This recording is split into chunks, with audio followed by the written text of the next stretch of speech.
नमस्कार, तरुणा पब्लिकेशंस में आप सभी का स्वागत है। आज की लाइव क्लास में हम पढ़ने वाले हैं आर्मी के साइंस सब्जेक्ट के 2020 कैप्सूल्स। तो जो भी आर्मी की तैयारी करने वाले हमारे भाई बहन हैं, जल्दी से क्लास के साथ कनेक्ट हो जाइए। स्टार्ट करते हैं आज का पहला क्वेश्चन। फेरेड किसका मात्रक है? ठीक है, तो इसमें हमें ऑप्शंस दिए हुए हैं। आपको क्या करना है, सही ऑप्शन कमेंट बॉक्स में कमेंट करते जाना है। अपना आंसर कमेंट बॉक्स में कमेंट करते जाना है। ओके, तो इसमें जो धारिता है यानी कि ऑप्शन सी सही आंसर होगा। तो पहले आपको पता होना चाहिए कि धारिता यानी कि विद्युत धारिता होता क्या है। तो कोई भी चालक हो, कोई भी क्या हो, चालक यानी कि कंडक्टर हो, उसकी जो विद्युत धारिता होती है वह उस चालक के विद्युत आवेश के संग्रहण की क्षमता होती है। विद्युत आवेश के संग्रहण की क्षमता होती है क्या? विद्युत धारिता। ठीक है, दोबारा मैं बता रही हूं, नोट कर लेना आप। किसी चालक की विद्युत धारिता उस चालक की विद्युत आवेश का संग्रहण करने की क्षमता या उस क्षमता की माप होती है। ठीक है, जब किसी चालक को आवेश दिया जाता है तो उसका जो विद्युत विभव होता है वो आवेश के अनुपात में बढ़ता जाता है। ठीक है, जैसे जैसे आपने किसी चालक को क्या दिया, आवेश दिया, तो उसका जो विद्युत विभव है, उसका जो विद्युत विभव है वो आवेश के अनुपात में क्या होता है, बढ़ता जाता है। क्या होता है? बढ़ता जाता है। ठीक है, तो इससे क्या होगा, मानो हमने एक एग्जांपल से हम समझ सकते हैं इसको। कोई भी चालक है, उस चालक को मानो आपने क्या दिया, क्यू आवेश दिया है। क्यू आवेश दिया और उसका जो विभव है उस विभव में V की क्या हो गई, वृद्धि हो गई। ठीक है, तो क्या होगा, जो आवेश होगा वो समानुपाती होगा उसके विभव के। आवेश जो होगा वो समानुपाती होगा किसके, उसके जो विभव में वृद्धि हुई है उसके।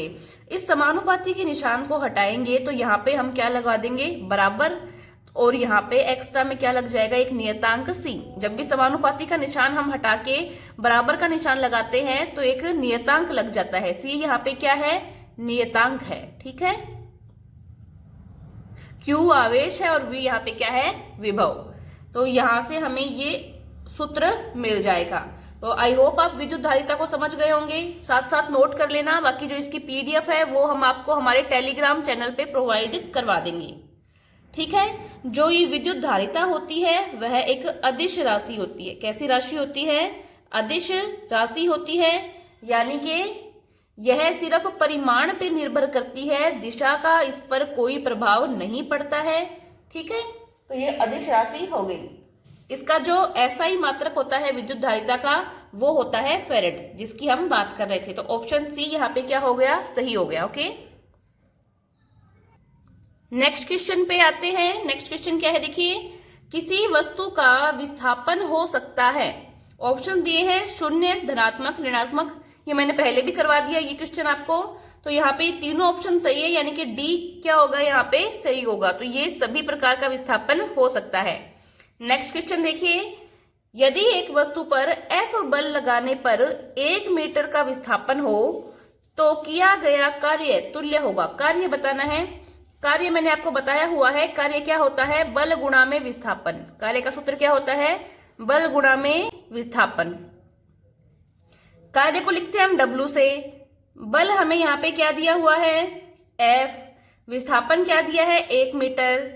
तो W is equal to F को 1 से गुणा करेंगे, क्या आ जाएगा, F आ जाएगा। तो यहाँ पे कार्य क्या होगा, F के तुल्य होगा, यानी कि B ऑप्शन हमारा सही होगा। ठीक है, नेक्स्ट क्वेश्चन देखते हैं। क्वेश्चन नंबर 4, न्यूटन का गुरुत्वाकर्षण का नियम लागू होता है।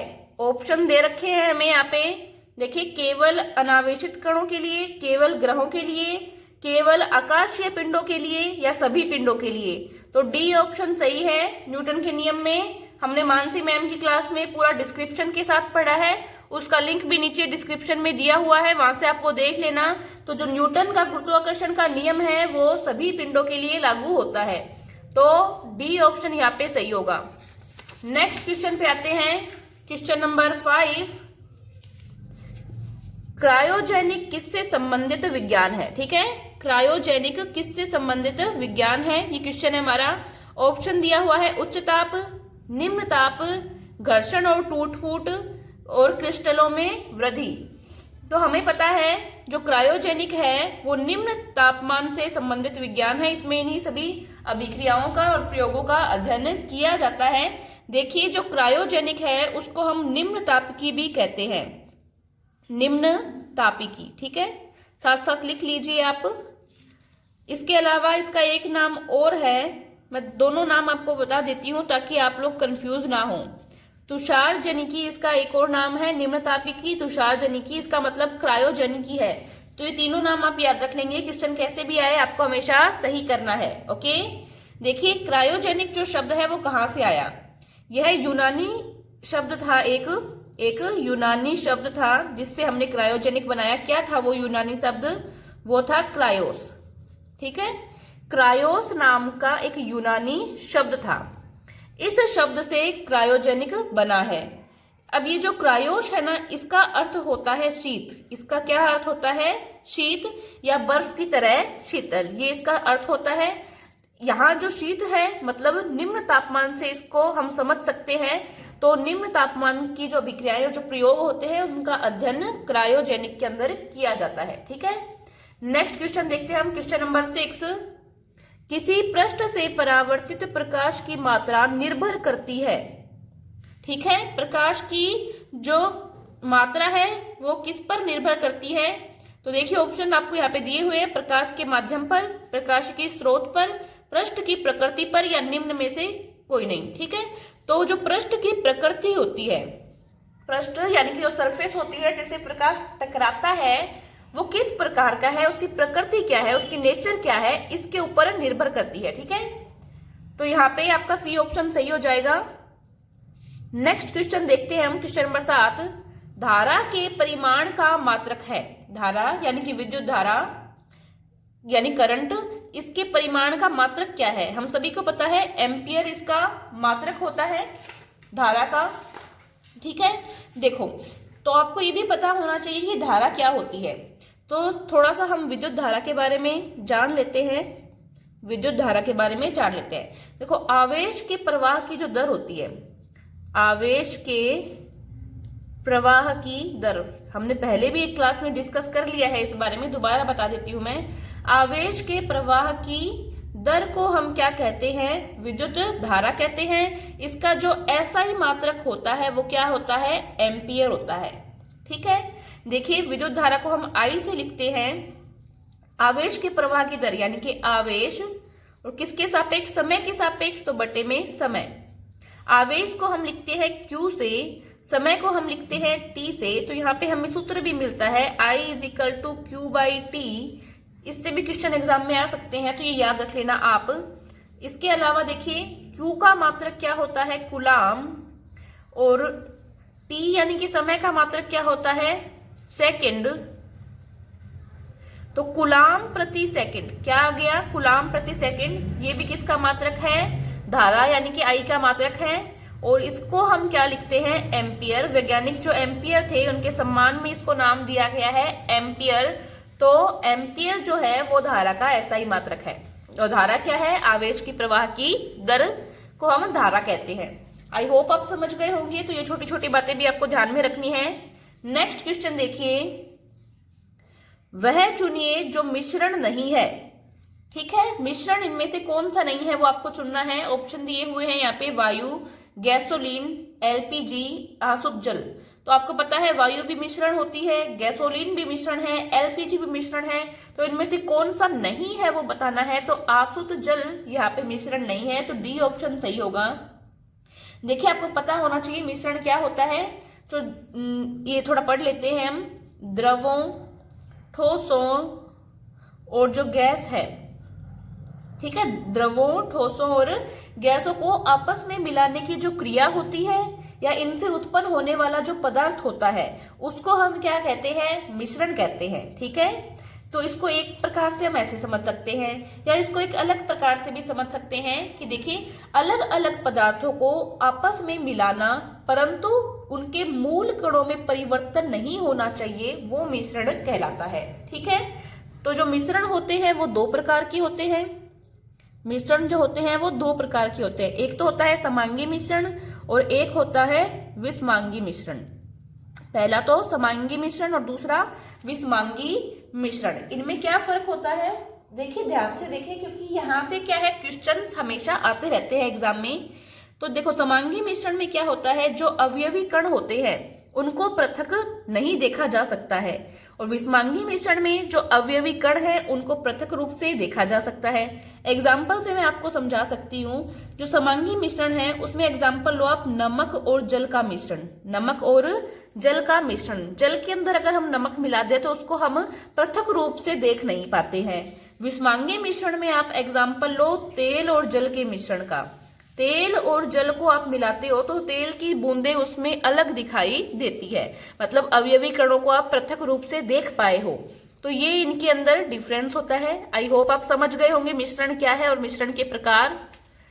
तो डी ऑप्शन यहाँ पे सही हो गया है। नेक्स्ट क्वेश्चन देखते हैं, क्वेश्चन नंबर 9। सर एक बार चेक कर लें, कनेक्टिविटी इशू आ रहा है, मैं कमेंट नहीं देख पा रही।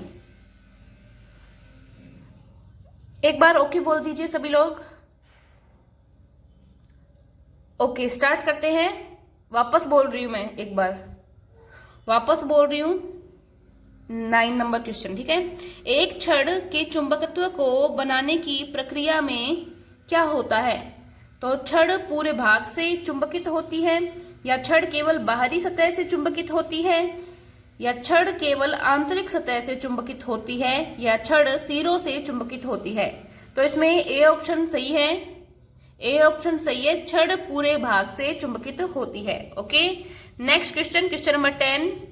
निम्न में से कौन सा कण परमाणु के नाभिक के चारों ओर घूमता है तथा ऋणावेशित होता है? परमाणु के बारे में मैं पहले ही आपको बता चुकी हूँ। ये परमाणु है मानिए, ये इसका क्या है नाभिक है, ये नाभिक मान लीजिए, और ये पूरा क्या मान लीजिए आप परमाणु मान लीजिए। तो मैंने आपको बताया था कि परमाणु के नाभिक में क्या होते हैं प्रोटॉन प्लस न्यूट्रॉन, और बाहर इलेक्ट्रॉन क्या लगाते हैं चक्कर लगाते हैं, ठीक है। बाहर इलेक्ट्रॉन क्या लगाते हैं चक्कर लगाते हैं। यही इसने पूछा है कि नाभिक के चारों ओर घूमता है तो इलेक्ट्रॉन घूमते हैं, और मैंने ये बताया हुआ है ये क्या होते हैं ऋणात्मक होते हैं, यानी कि नेगेटिव चार्ज के होते हैं। तो इलेक्ट्रॉन यानी कि ए ऑप्शन इसमें बिल्कुल सही होगा। नेक्स्ट क्वेश्चन देखिए, मेंडलीव की आवर्त सारणी के अनुसार तत्वों के गुण उनके आवर्ती फलन होते हैं। किसके आवर्ती फलन होते हैं तत्वों के गुण? देखिए जो मेंडलीव थे उन्होंने 1869 में नियम दिया था। उस नियम में उन्होंने क्या बताया था कि आवर्त सारणी के अंदर जो तत्व है उनके जो गुण धर्म है, यानी कि उनके रासायनिक और जो भौतिक गुण धर्म है वो उनके परमाणु भार के आवर्ती फलन होते हैं। तो यहाँ पे बी ऑप्शन सही होगा, परमाणु भार। किसने दिया था ये नियम? मेंडलीव ने दिया था, ठीक है। तो ये भी आप याद रख लेंगे। नेक्स्ट क्वेश्चन की बात करते हैं, क्वेश्चन नंबर 12। निम्न में से कौन रासायनिक परिवर्तन नहीं है? देखिए नहीं को यहाँ जरूर देखना है आपको, कौन सा नहीं है वो पूछा है। तो रासायनिक परिवर्तन और भौतिक परिवर्तन के बारे में हम हमारी पिछली क्लासेस में भी पढ़ चुके हैं।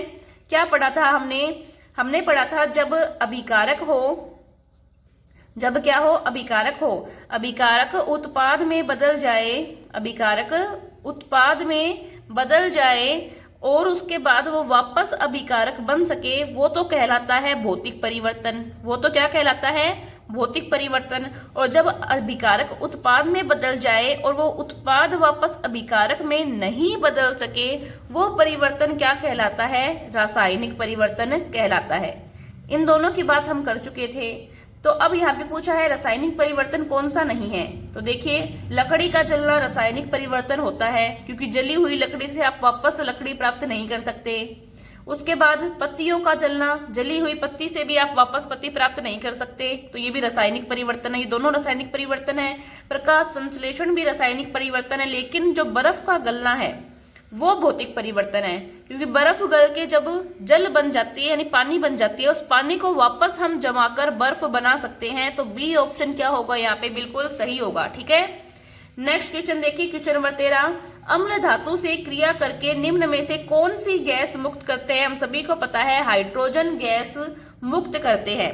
अम्ल जो है वो धातु से क्रिया करके कौन सी गैस मुक्त करते हैं? हाइड्रोजन गैस मुक्त करते हैं। बी ऑप्शन सही होगा यहाँ पे।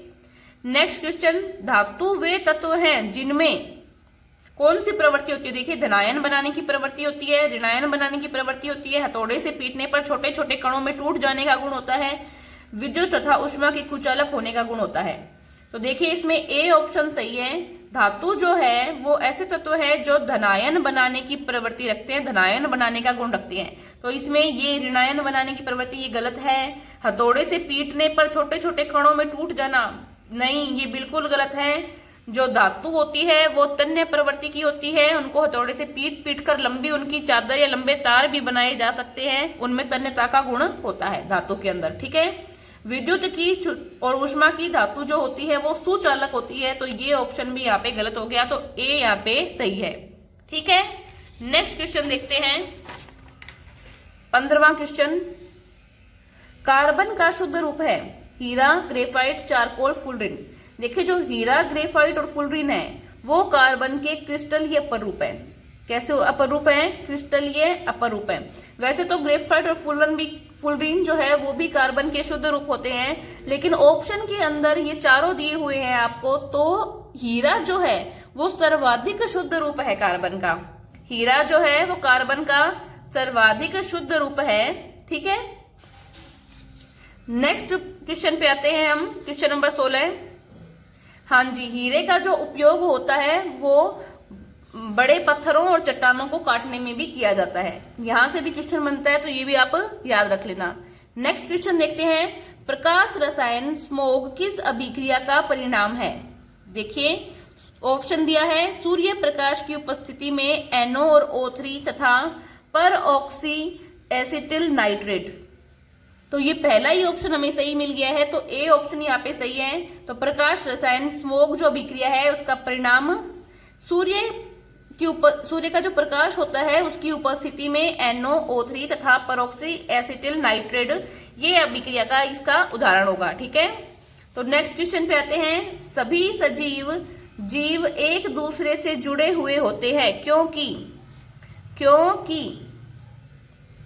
ऑप्शंस देखिए, इनमें एक ही किस्म का सामान्य आनुवांशिक पदार्थ पाया जाता है। यह सामान्य आनुवांशिक पदार्थ की हिस्सेदारी करते हैं, परंतु हिस्सेदारी की डिग्री अलग अलग होती है। सभी में सामान्य कोशिकीय संगठन होता है, या उपरोक्त सभी। तो जो कोशिकीय संगठन होता है सजीवों के अंदर वो सामान्य होता है। जो सामान्य कोशिकीय संगठन है वो सभी जीवों में पाया जाता है, तो ऑप्शन सी यहाँ पे सही होगा। नेक्स्ट क्वेश्चन देखिए, क्वेश्चन नंबर 18। सभी कोशिकाएं पूर्ववर्ती कोशिकाओं से बनती है, यह कथन किसका है? देखिए, वैज्ञानिक थे हमारे नोल व रुस्का। इन्होंने क्या कहा था? इन्होंने ये कहा था कि जो कोशिकाएं होती है वे सभी कोशिकाएं अपनी पूर्ववर्ती यानी जो पहले की कोशिकाएं होती है उनसे बनती है। तो ये कथन किसका था? नोल व रुस्का का। तो सी ऑप्शन यहाँ पे क्या होगा? करेक्ट होगा। नेक्स्ट क्वेश्चन देखिए, अमाशय का पतला दूरस्थ भाग कहलाता है। तो अमाशय का पतला दूरस्थ भाग ऑप्शन दिए हुए हैं, पाइलोरस कहलाता है। पाइलोरस, तो ऑप्शन डी सही होगा यहाँ पे। निम्न में से कौन से जोड़े में दोनों मोनोसेकेराइड्स हैं? मोनोसेकेराइड कौन से हैं? तो पहले तो आपको पता होना चाहिए मोनोसेकेराइड होते क्या है।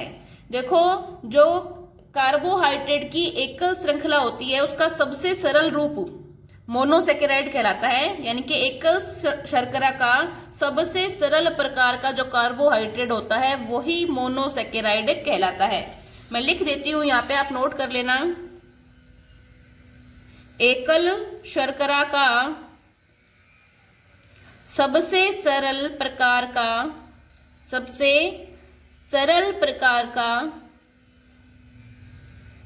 कार्बोहाइड्रेट